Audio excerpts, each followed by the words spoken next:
El día de hoy vamos a ver una clase que es muy, muy importante. Todas son importantes, y cada vez que doy una clase siento que es importante. Pero vamos a comenzar con una oración. Padre, en este momento te damos muchas, muchas gracias por la vida. Gracias, Señor, por el lugar en que vivimos. Gracias, Señor, por la libertad de enseñar tu verdad. En el nombre de Jesús te pedimos que vengas en este momento en el poder de tu Espíritu. Señor, que sea tu Espíritu el que hable, Señor, porque nosotros somos muy imperfectos, así que llévanos a toda verdad. Háblanos, enséñanos y permite, Señor, que podamos madurar y crecer en lo que tú estás haciendo en nuestras vidas.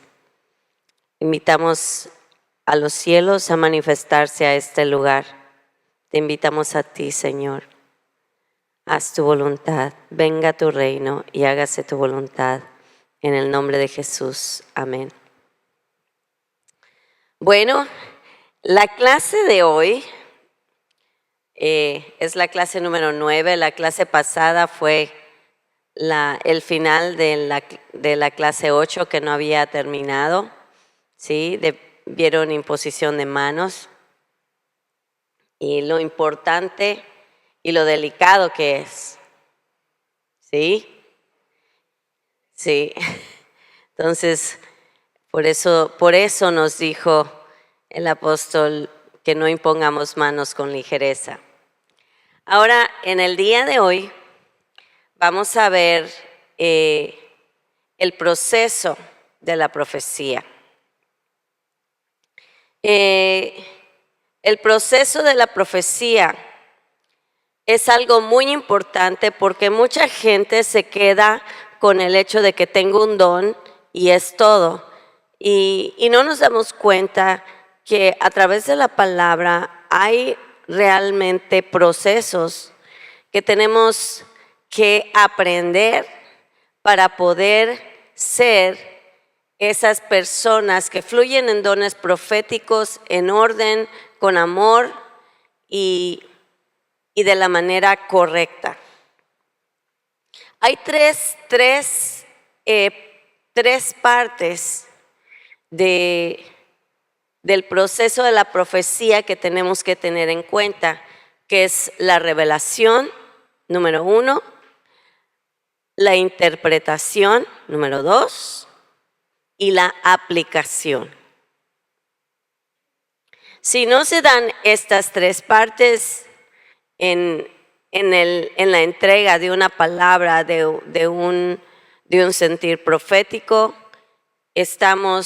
probablemente podemos cometer errores que nos van a costar después. Y vamos a comenzar con la revelación. Entonces, ¿cuáles dijimos que son? Revelación. Ok.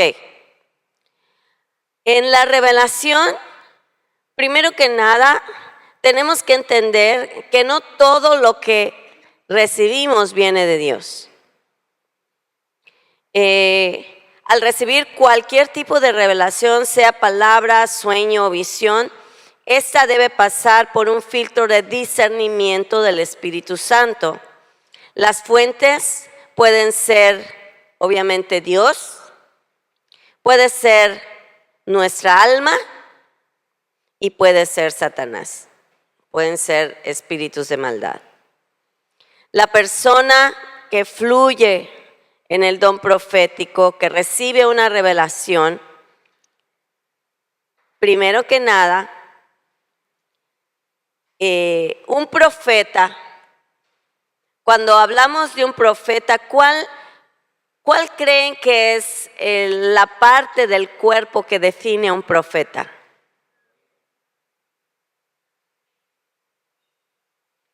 ¿Cuál es el símbolo de los profetas?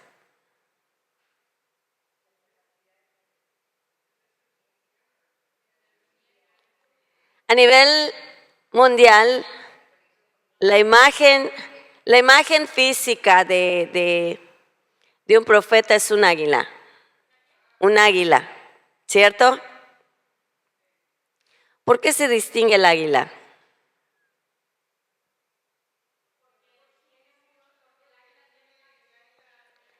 Por la visión que tiene, porque puede volar a grandes alturas y divisar desde kilómetros en las alturas y llegar a su presa con certeza. Entonces, ¿cuál es la ventana del alma? ¿Ok? Entonces, ¿qué es lo primero que tiene que cuidar un profeta? Sus ojos. Porque la ventana del alma son los ojos. ¿Y qué está en tu alma?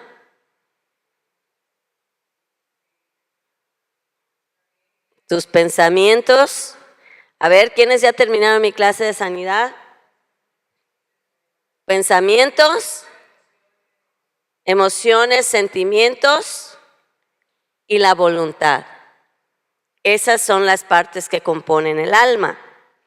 Entonces, si tú llenas tus ojos, lo que ves en la tele, en el internet, en lo que lees, en los lugares a donde vas, llenas tu corazón con lo que penetra por tus ojos, ¿sí?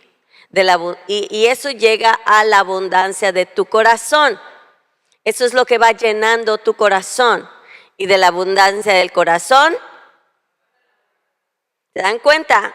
Entra por los ojos, se anida en el corazón y acaba saliendo por la boca. Debemos guardar nuestros ojos. Entonces, en Mateo 5:28, fíjense lo que dice. Pero yo digo que el que mira con pasión sexual a una mujer ya ha cometido adulterio con ella en el corazón. Mateo 5:28. Lo más común que ataca a un profeta es la pornografía. Y lo digo así de plano. Tú quieres tener una visión de lo que realmente Dios quiere mostrarte, no contamines tus ojos con imágenes de cosas que ofenden a Dios.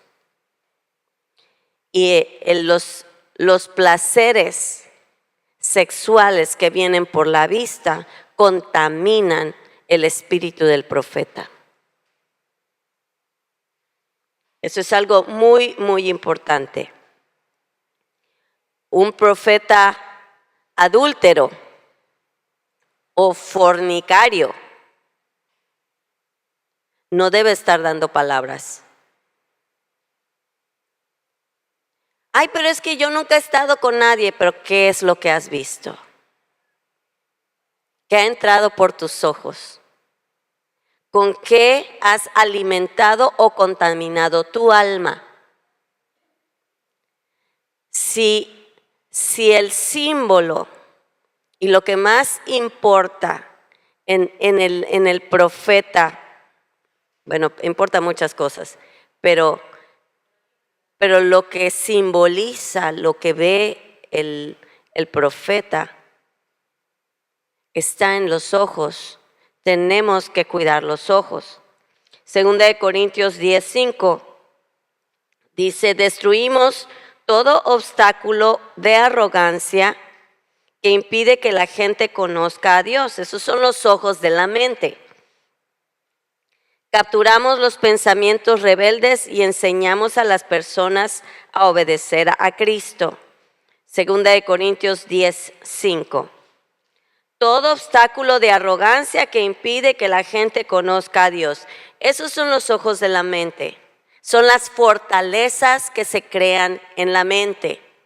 Cuando habla 2 de Corintios 10:5, de esto está describiendo las fortalezas de la mente. Entonces, si los ojos son la ventana del alma, ¿con qué creciste? ¿Qué fue lo normal para ti? ¿Qué fue lo que viste que creó tu manera de pensar y creó tu cosmovisión? ¿Se acuerdan que una de nuestras clases en este curso fue nuestra cosmovisión? ¿Sí? ¿Qué fue lo que viste que creó tu cosmovisión? Eso puede afectar la manera en que tú das palabras, en que tú recibes la revelación. ¿Sí? Porque si tú ves en el espíritu algo en lo que tu alma ya está predispuesta a interpretar, puede que lo interpretes incorrectamente. ¿Sí? Un perro para mí no me asusta, pero para otra persona puede que salga corriendo del edificio. ¿Sí? Ahora que estábamos en Cuba me atacó un perro, un cachorrito de dos meses. Me atacó con su lengua. ¿Sí? Y llegué y se puso mis pies, creo que intuyó que me gustan los cachorritos y se puso con panza para arriba, cárgame. Y ahí hay una foto conmigo y el perrito. Pero me estaba dando besos. Pero hay personas a las que hasta un cachorrito les hace huir, les hace correr, ¿sí? Por lo que ha pasado en su vida, por las fortalezas que hay en su alma. Los ojos de su mente están programados de cierta forma para ver el mundo como lo ve. Entonces, cuando a un profeta se le da una revelación, lo interprete de acuerdo a los ojos de su mente, a los ojos de su alma. Tenemos que someter, es por eso que las clases de sanidad, el pasar por el proceso de sanidad es primordial. No damos clases de sanidad nada más porque es un requisito, un protocolo de casa. No, es porque hemos entendido que para poder fluir en los dones del Espíritu tenemos que tener el alma lo más sana posible. Ok, tenemos entonces que cuidar los ojos físicos, tenemos que cuidar los ojos de nuestra mente y tenemos que llenarnos en lo secreto, entrenando nuestros sentidos a escuchar la voz del Espíritu. De esta manera me preparo para recibir. ¿Cómo me preparo para recibir la revelación que viene de Dios? Entonces, cuidando los ojos, lo que entra por los ojos de la mente, y nos llenamos del Espíritu de Dios en una intimidad con Él. Apocalipsis 4:1 dice: entonces mientras miraba, vi una puerta abierta en el cielo, y la misma voz que había escuchado antes me habló como un toque de trompeta, y la voz dijo: sube aquí y te mostraré lo que tiene que suceder después de esto. ¿Dónde creen que estaba Juan cuando recibió esto? Estaba en la presencia de Dios. ¿Sí? Estaba en la presencia de Dios. Si leen el primer versículo, el primer capítulo de Apocalipsis, él describe que fue llevado en el Espíritu. ¿Sí? Entonces, cuando nosotros estamos en una posición donde cuidamos nuestros ojos, cuidamos nuestra mente y nos llenamos de su espíritu, nos posicionamos para escuchar su voz y recibir la revelación que viene de lo alto. ¿Ok? El Espíritu Santo entonces dice, ya se prepararon, lista la pantalla, y empieza a correr. Empieza a fluir la visión de lo que Él te quiere mostrar. Y dice el versículo 2 de ese mismo capítulo, dice, y al instante yo estaba en el Espíritu y vi un trono en el cielo y a alguien sentado en él. Vio. ¿Cómo lo vio? Con sus ojos, ¿sí? Se juntó espíritu, alma y cuerpo en un solo don y estaba viendo y describiendo y escribiendo lo que estaba viendo. Ahora, discerniendo la fuente. Nosotros tenemos que discernir lo que recibimos de profetas como lo que damos como fluyendo en el don profético, ¿sí? Primera de Juan 4:1 dice, queridos amigos, no les crean a todos los que afirman hablar de parte del Espíritu. Pónganlos a prueba para averiguar si es el Espíritu que tienen realmente y proviene de Dios, porque hay muchos falsos profetas en este mundo. Yikes. Que nosotros no seamos de ese grupo de gente. Primera de Corintios 14:3 nos muestra cómo debe ser lo que profetizamos. Pero el que profetiza les habla a los demás para edificarlos, exhortarlos y consolarlos. Ese debe ser el filtro más importante de toda palabra profética. Lo que genera en la persona, lo que nosotros entregamos, si viene de Dios, debe edificar a la persona, la debe exhortar o la debe consolar.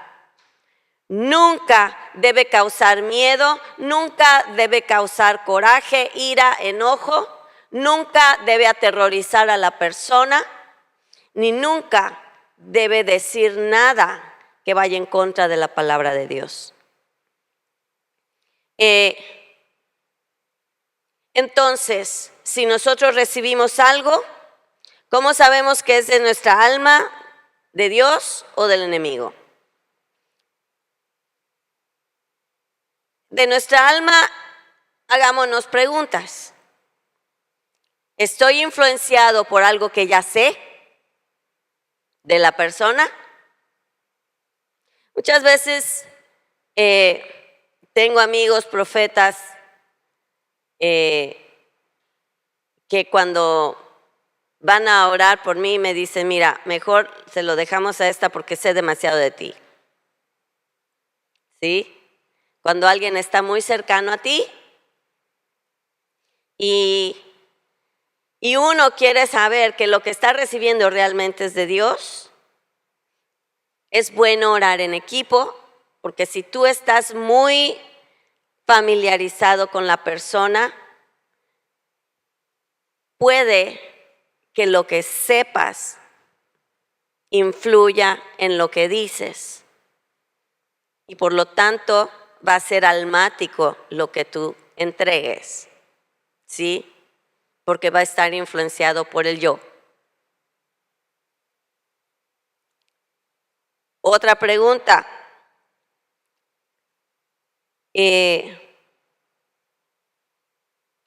lo que recibes nace en la mente o en la predisposición que tienes hacia la persona. Puede que no la conozcas, pero la viste y te cayó mal. La viste y dices, ay, no sé. Estás dejando que tu alma influya en lo que estás diciendo. Estás predispuesto. Puede que ni siquiera hayas visto alguna vez esa persona, pero tu alma, en tu alma herida, alguien te lastimó y esa persona te recuerda a esa persona. Y puede que tú te predispongas. Sana tu alma.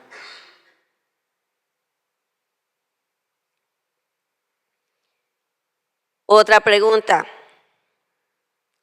¿Lo que estoy diciendo alimenta mi ego o el ego de la persona a la que se lo estoy dando? Si lo estoy dando para que vean que yo soy el profeta y las palabras que Dios, aunque sean ciertas, si está alimentando tu ego, cállate. Espera. O compártela con alguien más que te ponga a cuentas antes de compartir. ¿Sí? Tristemente, lo que es el orgullo y la soberbia, la última persona en darse cuenta quién es. Es por eso que tenemos que pasar por el proceso de limpiar nuestra alma, para que al fluir en nuestros dones seamos genuinos. Bueno, eso es para asegurarnos de que nuestra alma no es la que está ahí ministrando. ¿Qué preguntas hacemos para saber si es el enemigo? La imagen que recibo, ¿es negativa o destructiva? Yo recuerdo que hace muchos años alguien vino y me dio una palabra. Esa persona no andaba muy bien. Vino y me dijo, yo tuve un sueño donde vi a toda la iglesia ensangrentada y el pastor estaba colgado de una cruz y estaba todo herido, todo ensangrentado y yo dije, Dios mío.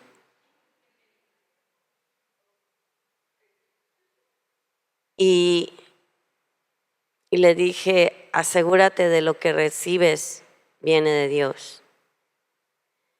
Porque lo que me dijo ni me edificó, ni me exhortó, ni me consoló.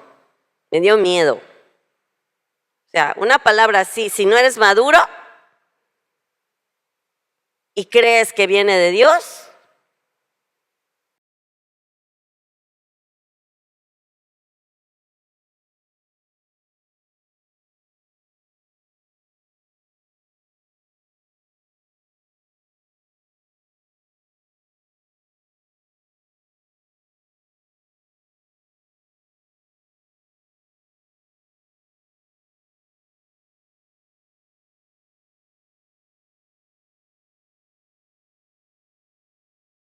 el fruto puede ser que acabes desobedeciendo la palabra de Dios. Lo primero que puede pasar es nunca vuelvo a una iglesia. Aquí me asustan. En lugar de acercarte más a Dios. Eso viene de espíritus demoníacos. ¿Sí? Cuando viene de Dios, se cumple lo que dice la palabra. El que profetiza habla para edificar, exhortar y consolar. Es un fluir de imágenes, palabras, sentir alimentado por la palabra de Dios. Lo que te dicen tiene sentido con la misma palabra de Dios. Me da una paz que viene del corazón de Dios. Esa palabra, y en todas estas, cuando alguien viene, tú tienes que probar la palabra, como dijimos al principio. Y si alguien viene y te dice, vamos a probar la palabra, vamos a discernirla, vamos a comprobarla con la palabra de Dios. Si alguien no quiere hacer eso, huye. Si esa persona no está sometida a autoridad, huye. Porque esa persona no rinde cuentas y no se abre a que la palabra y lo que ministra sea probado, filtrado, como leímos al principio. ¿Sí? No crean todos los que afirman venir de parte del Espíritu, sino pónganlos a prueba. Es lo que dice la palabra, prueba los espíritus. ¿Sí? Entonces, si la persona no le rinde cuentas a nadie, ¿con quién compruebas que esa persona es una persona de fiar? Tenemos que saber que esa persona está en un lugar donde rinde cuentas, donde alguien puede decirle cuando comete un error y lo recibe y lo corrige y no se va del lugar cuando lo corrigen. Una prueba muy grande de alguien inmaduro y soberbio es que cuando lo corrigen, ahí nos vemos. Me voy a otro lugar donde me acepten los dones. Más bien donde no te digan nada cuando haces lo que quieres. ¿Sí? Entonces, cuando viene de Dios, la persona acepta ser probada. Cuando viene de Dios, me acerca más a Él. Lo que me dicen causa en mí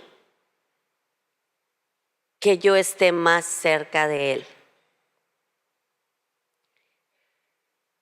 Tenemos que probar el fruto, indudablemente. Mateo 7, 16 al 20 dice, ustedes los conocerán por sus frutos, pues no se recogen uvas de los espinos, ni higos de los abrojos.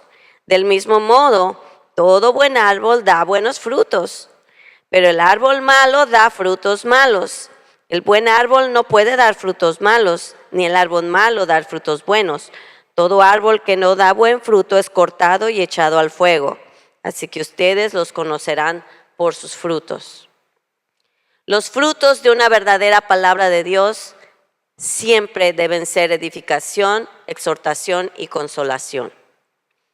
Últimamente, toda palabra, acto profético, canto profético, sentir profético, sonidos de instrumentos proféticos deben alimentarse de lo que acabo de mencionar, de la palabra y dar ese fruto. Y la vida de la persona debe ser comprobable por frutos. ¿Qué es la edificación?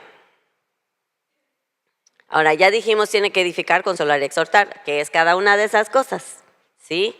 La edificación promueve el crecimiento espiritual y levanta a la persona sin adularla. ¿Sí? Te edifica, pero no te adula. Son dos cosas muy diferentes. La exhortación te aconseja y señala los temas en nuestra vida con el propósito de alinearnos con Dios. Cuando alguien te exhorta, no te exhibe ni te avergüenza. Cuando alguien te exhorta con amor, te habla de los temas en tu vida que tienes que alinear con el Señor. Te aconseja. Y probablemente una palabra profética te señale algo que debes cambiar, pero no de una manera vergonzosa ni exhibicionista. ¿Sí? Cuando hay algo que se tiene que tratar en privado, el que da la palabra debe soltar el micrófono y decirlo en privado. Pero cuando alguien saca la ropa sucia en público y te avergüenza, no lo recibas. ¿Ok? Ni nosotros debemos hacerlo así, ni tú debes recibir algo así. ¿Sí? Una cosa es que hayas pecado en contra de toda una congregación y sea necesario que pidas perdón a la congregación. Y otra cosa es que haya sido algo privado en lo que tienes que tratar con el pastor, con la pastora, con el líder, y se trata en privado, aunque sea una palabra profética. ¿Sí?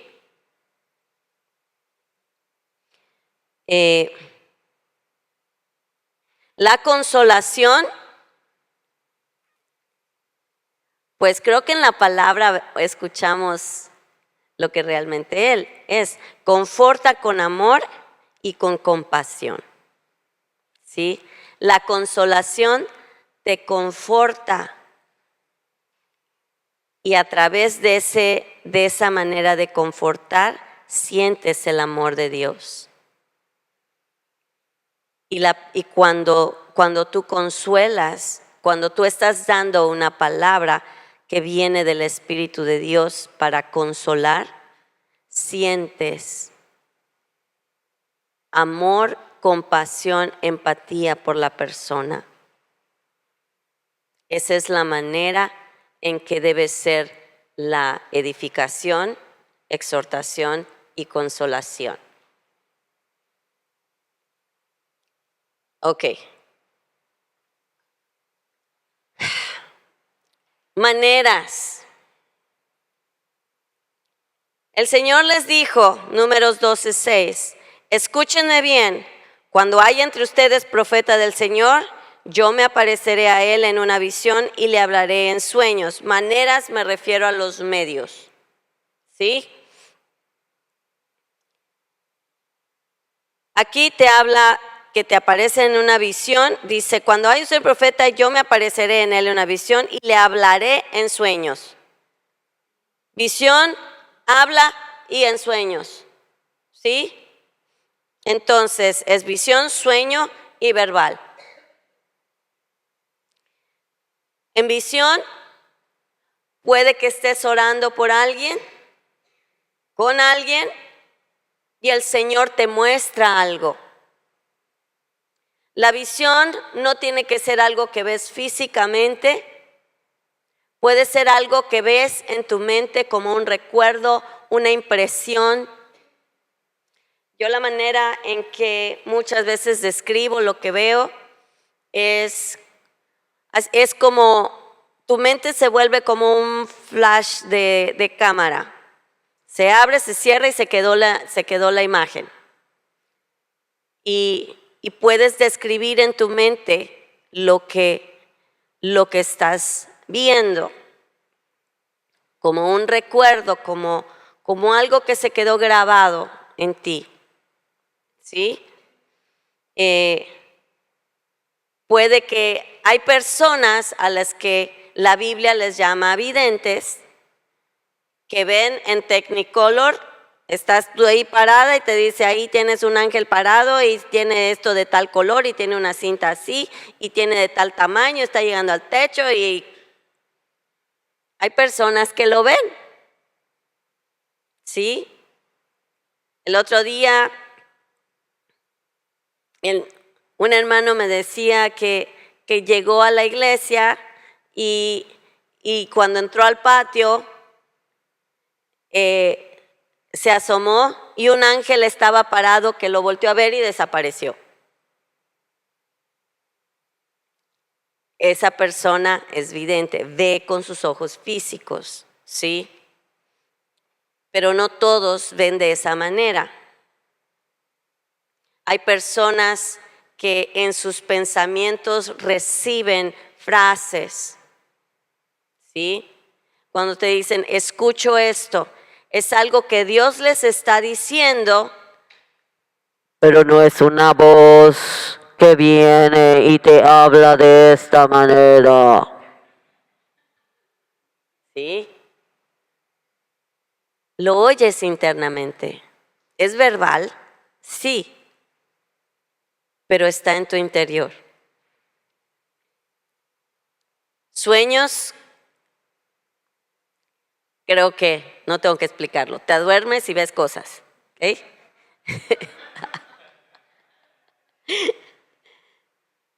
Y en todo esto se aplica la fuente. ¿Cuáles pueden ser la fuente?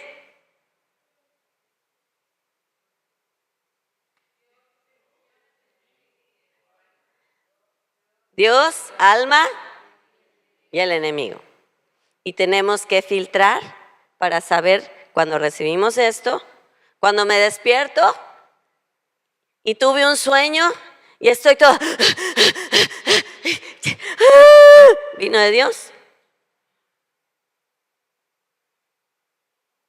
Pero si me despierto y dije, todos dicen que los sueños son raros.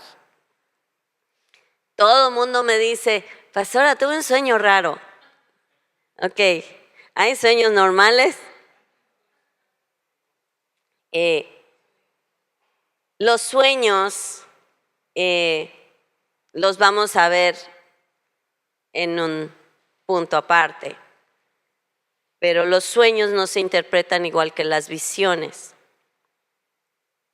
Y los sueños tienen que ver con algo personal, las visiones no necesariamente.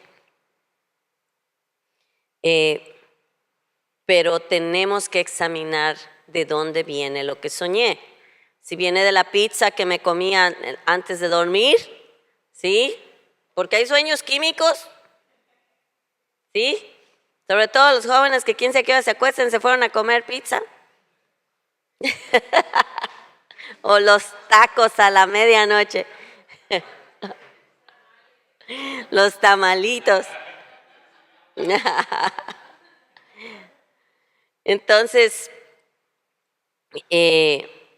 tenemos que darnos cuenta qué es lo que vale la pena dedicar de tiempo a interpretar. ¿Sí? Porque hay veces que tenemos sueños. Yo recuerdo haber tenido sueños horribles hace muchos años después de haber orado por una persona. Y no lo había ligado hasta que mi líder, eso yo te digo, tiene como 30 años. Hasta que mi líder me dijo, ¿oraste por una persona que tenía estos problemas? Dije, sí. Me dijo, después de que termines de orar, tienes que venir al Señor y limpiarte, porque si tratas cosas delicadas con una persona, esos espíritus van a intentar hacerte lo mismo a ti. O vengarse de ti, o hacerte daño a ti porque le quitaste su terreno. Entonces tienes que orar para lavarte, pedirle al Espíritu que te limpie, que esos espíritus no tengan derecho a torturarte ni a perturbarte antes de que continúes con tu día. ¿Sí? Entonces, hay cosas que de plano vamos a soñar que no vienen de Dios. Hay personas que piensan que porque soñaron Dios les está hablando. No es siempre así. Muchas veces tu alma también sueña, ¿sí? Y estás sacando a la luz lo que realmente está ahí por medio de tus sueños. Entonces, tenemos que entender de dónde está viniendo lo que estamos recibiendo. Ok, entonces, tenemos la revelación, llegó hasta aquí. La interpretación. Las siguientes referencias bíblicas demuestran cómo la revelación puede casarse con una interpretación correcta. Muchas palabras genuinas han sido juzgadas como si fueran falsas a causa de una interpretación errónea o fuera de tiempo. ¿Qué le pasó a José?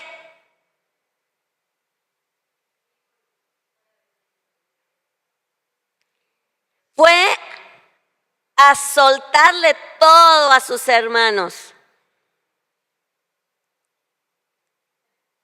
No tuvo la madurez ni el discernimiento para saber cuándo hablar y cuándo callar.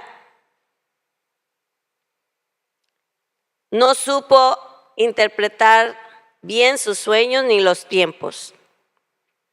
En la interpretación tienen mucho que ver los detalles, el lugar, la persona, los colores, los aromas, las temporadas. Son las preguntas que tenemos que hacer cuando estamos interpretando lo que recibimos. Hechos 10, del 9 al 17, Pedro no atinaba a explicarse cuál podría ser el significado de la interpretación de la visión. Vamos a Hechos 10, del 9 al 17. No la copié. ¿Está ahí? Ok. Al día siguiente, como al mediodía, mientras ellos iban acercándose a la ciudad, Pedro subió a la azotea para orar. Sigue. De pronto le dio mucha hambre y pidió de comer. Mientras le preparaban algo, cayó en éxtasis y vio que el cielo se abría y que de él descendía algo semejante a un gran lienzo atado por las 4 puntas. Dentro del lienzo había toda clase de cuadrúpedos, reptiles y aves. Entonces oyó una voz que le decía: Pedro, levántate, mata y come. Y Pedro respondió: no, Señor, porque nunca he comido nada que sea común o impuro. Y por segunda vez la voz le dijo: lo que Dios ha limpiado, no lo llames común. ¿Quién lo limpió? Ahí le está diciendo: esto que ves aquí, ya lo limpié. No te estoy diciendo que lo tienes que ir a comer afuera, esto ya lo limpié. Esto se repitió 3 veces y después del lienzo fue recogido y llevado inmediatamente al cielo. Y mientras Pedro no lograba entender el significado de la visión que había tenido, los hombres que Cornelio había enviado y que preguntaban por la casa de Simón llegaron a la puerta. ¿Qué dice ahí? No lograba entender el significado de la visión que había tenido. Entonces, él estaba buscando entender el por qué tenía que hacerlo y el motivo de la visión que él tuvo. Era el preámbulo porque iba a ser enviado con gentiles. ¿Sí? ¿Se dan cuenta? Si leen todo el contexto, se dan cuenta de que él, tenía que aceptar a Pablo. Él tenía que aceptar que el evangelio no era solo para los judíos. El contexto general tiene un mensaje y él estaba queriendo entender cuál era la interpretación de lo que Dios le había hablado. Tenemos que buscar a Dios para interpretar lo que Él nos dice. En las parábolas, la parábola de la semilla, ¿lo entendió la gente de afuera? Ni los discípulos la entendieron. Tuvo que, si ustedes ven la parábola de la semilla y el sembrador, el Señor la dice, pasan varios versículos y después de varios versículos dice, les voy a explicar el significado. Y la que cayó en tal tierra significa esto, esto y esto y esto. Pero ¿dónde estaban los discípulos? Con Jesús. Y estando con Jesús, estamos con la fuente de la sabiduría. Estamos con la fuente que nos interpreta todo. Y el día de hoy no podemos saber que interpretamos algo correctamente si no estamos junto a Él, si no somos sus discípulos. ¿Recuerdan lo que hemos aprendido? Que no es lo mismo ser un creyente que un discípulo. Entonces, un discípulo se mantiene junto a su maestro para entender lo que él le muestra. Muy bien. Zacarías 1 del 8 al 9. Tuve una visión durante la noche, la revelación. Y entonces pregunté, ¿quiénes son estos? Interpretación. ¿Qué significan las personas? Pedro tenía que entender qué significaban los animales que el Señor les dijo que mata y coma, cuando antes no era correcto que lo hiciera. Aquí, y aquí a mí me llamó mucho la atención en lo que dice Pedro, porque hay mucha interpretación en eso, porque dice, yo he limpiado lo que tengo delante de ti. ¿Qué es lo que nos limpia a nosotros? La sangre de Cristo, y es lo que nos hace aceptables delante de Él. Él nos limpió, no por el hecho de ser, sino porque Él está en nuestras vidas y hemos pasado el proceso de limpieza. ¿Sí? Daniel 8:15, yo también había visto la visión, que es la revelación, y trataba de comprender la interpretación. ¿Sí? Y les dejo de tarea, no voy a entrar otra vez a todas esas porque ya es tarde. Hechos 6:10, cuando vio la visión, revelación, dando por cierto que Dios nos llamaba, lo había interpretado ahí. Tuvo una revelación, Dios la visión. Está en Hechos 16:10, véanlo, léanlo, entiendan el contexto.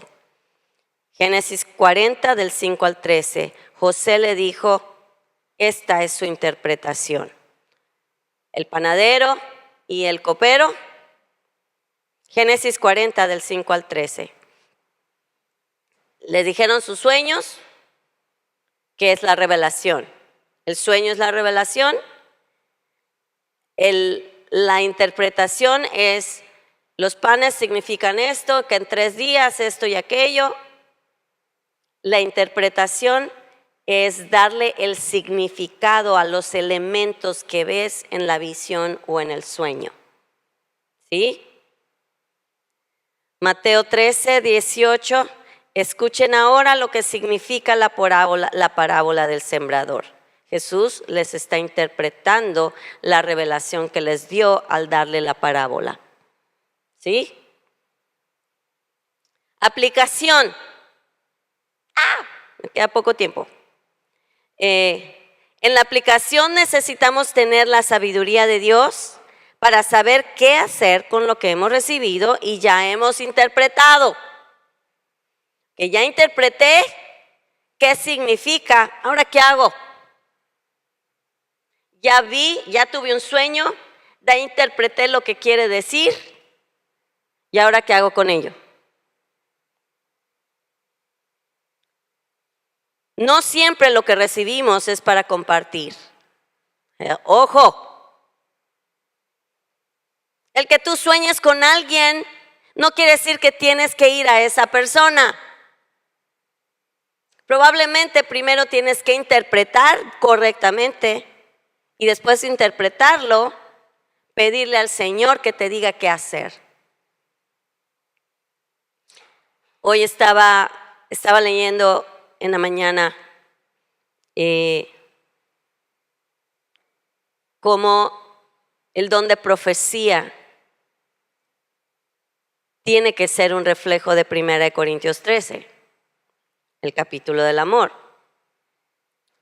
Y cómo el amor es paciente.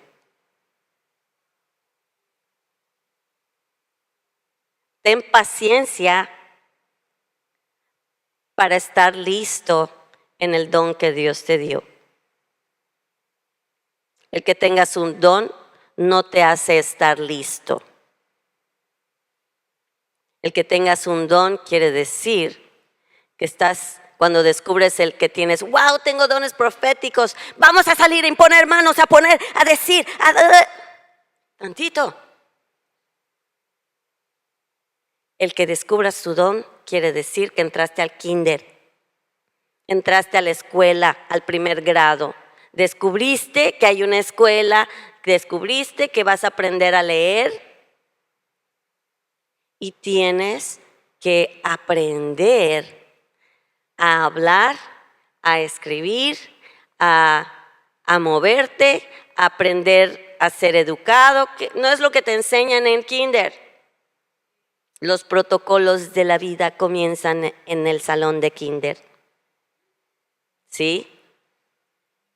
Cuando descubres el don que Dios te ha dado, tienes que empezar a aprender, a madurar para poder ser verdaderamente un representante, un embajador de Dios en la tierra.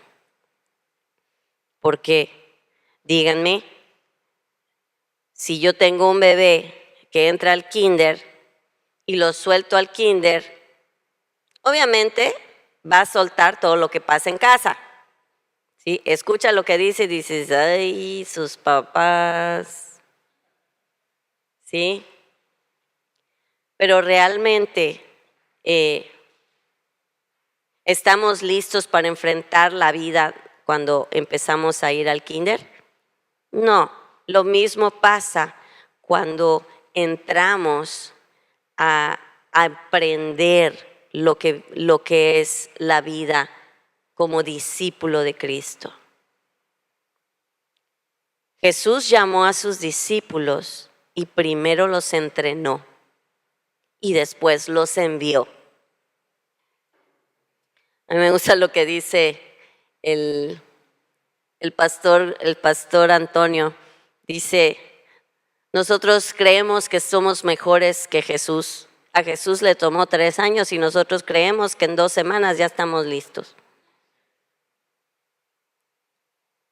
Tenemos que entender que si nos llevó tantos años estar como estamos y donde estamos, probablemente nos tome un buen tiempo sacar todo eso, transformar nuestra mente y empezar a representar a Cristo. ¿Sí? Entonces,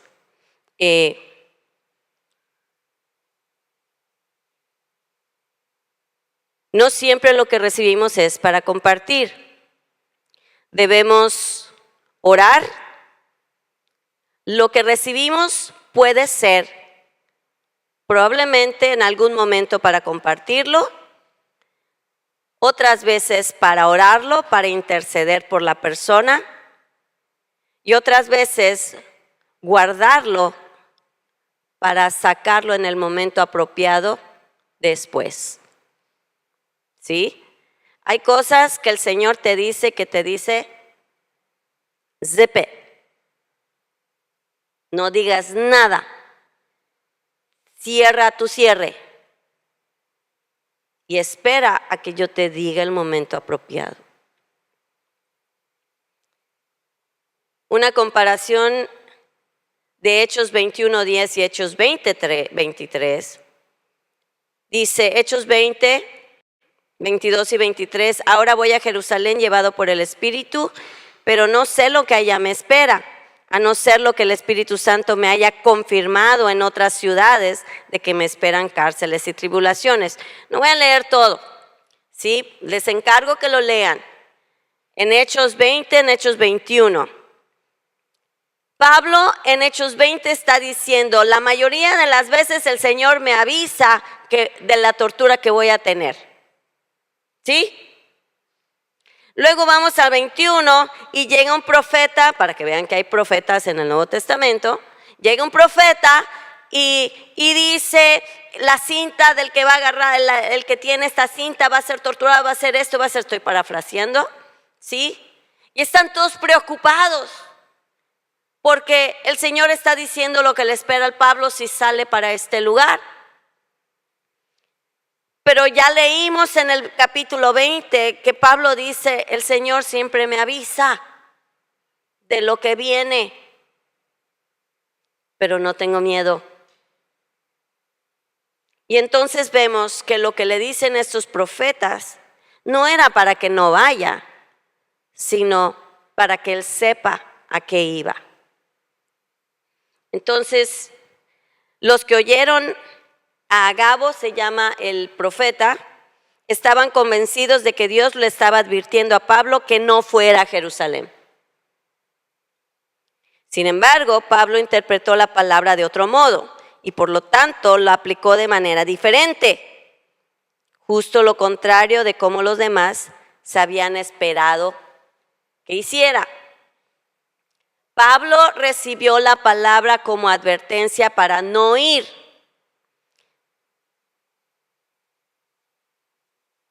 No la recibió, él en su espíritu no la recibió para no ir, sino como confirmación a lo que él ya presentía de considerar el precio que tenía que pagar para lo que Dios lo estaba llamando. ¿Sí? Entonces, cuando tenemos avisos, hay ocasiones en que sí son para decir, ¿sabes qué? No estoy yendo contigo, te dice Dios, y ok, Señor, no voy. Como dice la canción, si tu presencia conmigo no va, yo no quiero ir a ningún lugar. No quiero ir. Pero si el Señor, cuando nosotros venimos a México, déjenme decirles, las palabras que recibimos fue, van a ir a un lugar de dura cerviz. Nos lo advirtieron. Y van a tener luchas y nos dijeron que íbamos a sufrir y que íbamos a pasar. Nos lo dijeron. Pero ya habían habido anteriormente palabras de confirmación del llamado. Y dentro de eso, Dios nos avisó que íbamos a pagar un precio. Y estuvimos dispuestos a pagarlo y aquí estamos. Sí. Pero imagínate que hubiéramos sido inmaduros y que nos hubieran dicho, no, es que la gente es muy terca y los van a difamar y los van a hacer esto y los van a hacer lo otro. No voy. Si estuviera pensando yo en mí misma, en lo que me conviene, no voy. Pero el Señor ya había hablado a nuestros corazones. A Pablo ya lo había. ¿Ustedes creen que le toma de sorpresa cuando un profeta viene y le dice esto? Pablo vivía en la presencia de Dios. Él sabía que Dios le había hablado para ir a ese lugar. Él sabía y estaba convencido que el siguiente lugar era Jerusalén. Pero tuvo que ir a pesar de. Padre, te pedimos que todo lo que hemos aprendido hoy sea un rema en nuestra vida y en nuestros corazones. Te pedimos, Padre, que venga tu reino a nuestra mente, a nuestro corazón, a nuestra voluntad, para transformar lo que te estorba en algo que te representa. En el nombre de Jesús te pedimos, haznos esos vasos que aprenden cada vez más a ser como tú. Y llévanos, Señor, a ese lugar donde podemos estar en tu presencia, escuchar tu voz, poder saber recibir, interpretar y aplicar lo que tú nos das de acuerdo a la guianza de tu Espíritu. En el nombre de Jesús. Amén.